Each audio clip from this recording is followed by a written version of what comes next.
أعزائي المشاهدين، أهلا بحضراتكم معنا النهاردة لقاء جديد معكم على الهواء مباشرة من خلال برنامجكم في قلب الحدث. معكم الكثير من القضايا والموضوعات الهامة النهاردة اللي بنطرحها للنقاش. معنا أخبار متعددة. الرئيس بيبحث مع الحكومة مخزون السلع الغذائية ويوجه بالمحافظة على استمرارية المخزون. كمان معنا نشر الوعي، محاربة الإشاعات وحملة وطن بجنوب سيناء بينظم جلسة حوارية بشرم الشيخ.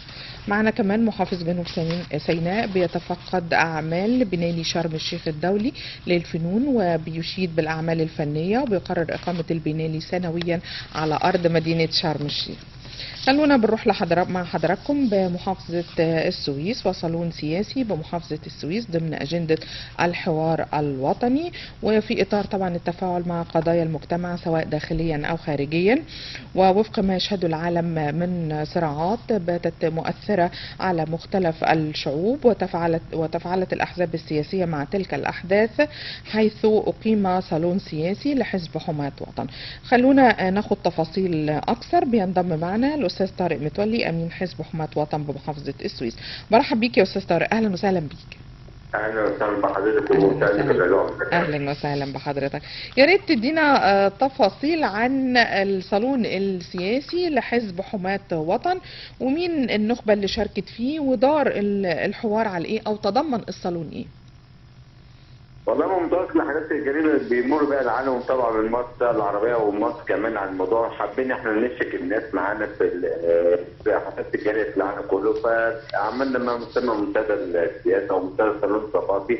كان عنه رئيس اثار الحرب الروسيه الاوكرانيه على الاقتصاد العالمي ومتابعه على مصر.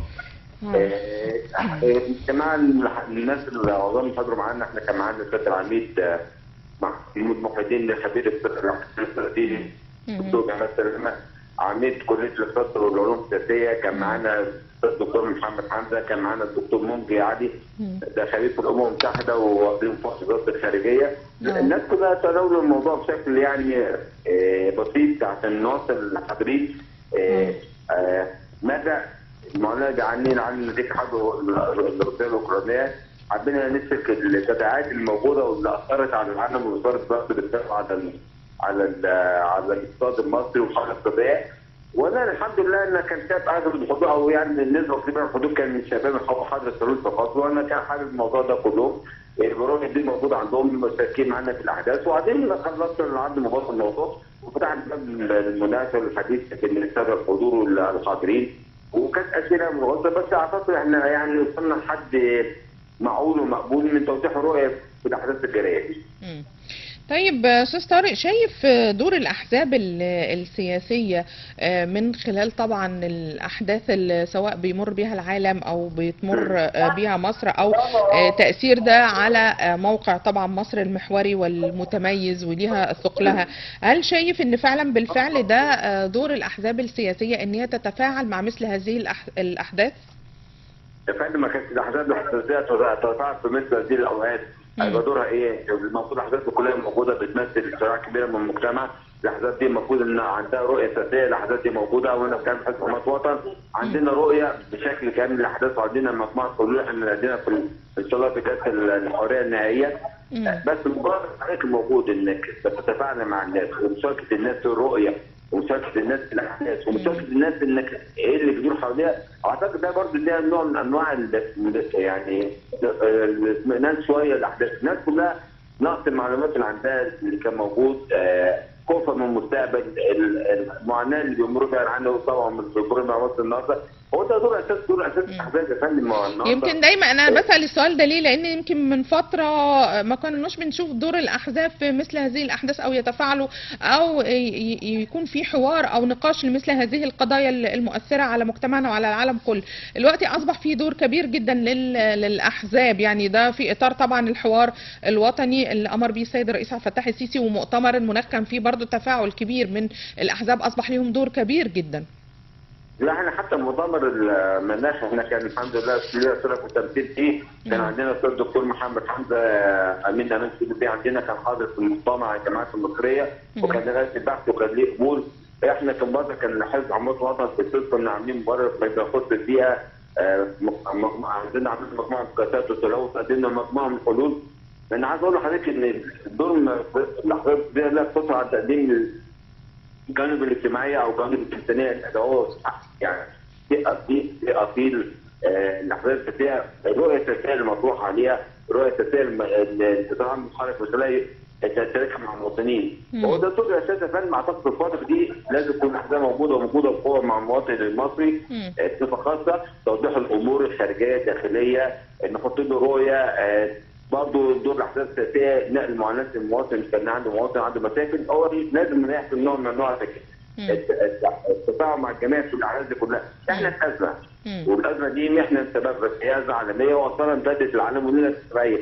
فلا بد ان الجميع يتكاتف من اجل الخروج من تلك الازمه بشكل كبير. يعني انا ما بتكلمش على حزب بعيننا، انا بتكلم على بطاقه الاحداث كلها ان تكون موجوده بقوه في الشارع المصري اليومين دول الخروج من الازمه بشكل امن ان شاء الله. ان شاء الله. طب استاذ طارق، خلينا نتكلم عن الرؤيه المستقبليه في الفتره القادمه للصالون السياسي لحزب حماة وطن. هل شايف الرؤيه المستقبليه هتكون ايه؟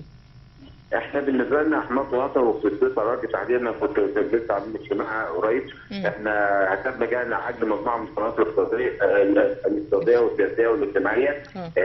وحابب برضه ان نشارك الشباب معانا بشكل كبير. الشباب عايز الشباب بقول له تعالى واقعد معانا ونقعد معاك ونعرف ابعاد المشاكل اللي عندنا في مصر ايه واللي في العالم دي كلها ايه، وانت بدل ما انت بعيد عن الساحه لا تعالى وشارك معانا وشارك بشكل ايجابي. فاحنا كانها كحزب حماة وطن ان شاء الله احنا في الاسابيع القادمه يمكن الاسبوع الجاي كل اسبوع يكون عندنا نوع من انواع المنتدى او صالون ثقافي يتعلق بقضيه تشغل المواطن المصري وبتدوس على وجه التحديد. انا برضه ارجع اقول يا فندم ودي حقيقه ان المواطن المصري البسيط هو طول عمره صمام امان للدوله المصريه، وكل الدوله المصريه بتستدعي وجوده، هو بيتصدر المشي وبيدافع عن وجوده ووجود حق الدوله المصريه. فهو انا من وجهه نظري ان لابد من مشاركه المواطن البسيط في رؤيته في طموحاته في مشاكله، وهو يعرف ايه اللي بيدور حواليه عشان يعرف حجم التحديات اللي بيمر بيها ونحط له الخطوط المستقبل اللي هنمشي عليها بعد كده. طيب استاذ طارق، انا شايفه يمكن من خلال الفيديو اللي انا شايفاه قدامي مشاركه يعني عدد كبير جدا من الشرائح المختلفه من المجتمع، المراه ممثله وموجوده، الشباب موجودين. شايف التفاعل كل شرائح المجتمع مع مثل هذه القضايا ومع الصالون السياسي لحزب حماة وطن شايفه ازاي؟ والله احنا حرصنا حضرتك زي ما حضرتك شفت والحمد لله كان تقديم ربنا سبحانه وتعالى ان لازم يمثلنا كل شرائح المجتمع، كل شرائح المجتمع بين رجال الدين ورجال السياسه والاقتصاد والشباب والسيدات وربات منازل. انا حبيت ان الكل يشارك في الرؤيه الموجوده، الكل يشارك يعرف حجم الازمه او التحديات اللي بتواجه الدوله المصريه سواء في الوقت الحالي او الوقت اللي جاي. حضرتك لما يكون معاك ساحه كبيره بتمثل المجتمع وترجع تشوف الرؤيه المطروحه عليها ايه، ترجع تنشرها، اعتقد ده في الاخر انت بتعمل نشر ثقافه ووعي سياسي بتمر بيه. تعالينا نتفق النهارده ما فيش حد النهارده ما تقدرش من اطراف الازمه الاقتصاديه كلها. تعالينا نتفق ان النهارده كله قاعد متخوف مستقبل، انت لما بيبقى عندك مشاركه كبيره للصراع دي كلها في الاخر يبقى قدرت توصل نوع من انواع الاطمئنان للناس كلها في الفتره اللي جايه. أشكرك جدا أستاذ طارق متولي أمين حزب حماة وطن بمحافظة السويس، وكان حديثنا عن الصالون السياسي بمحافظة السويس.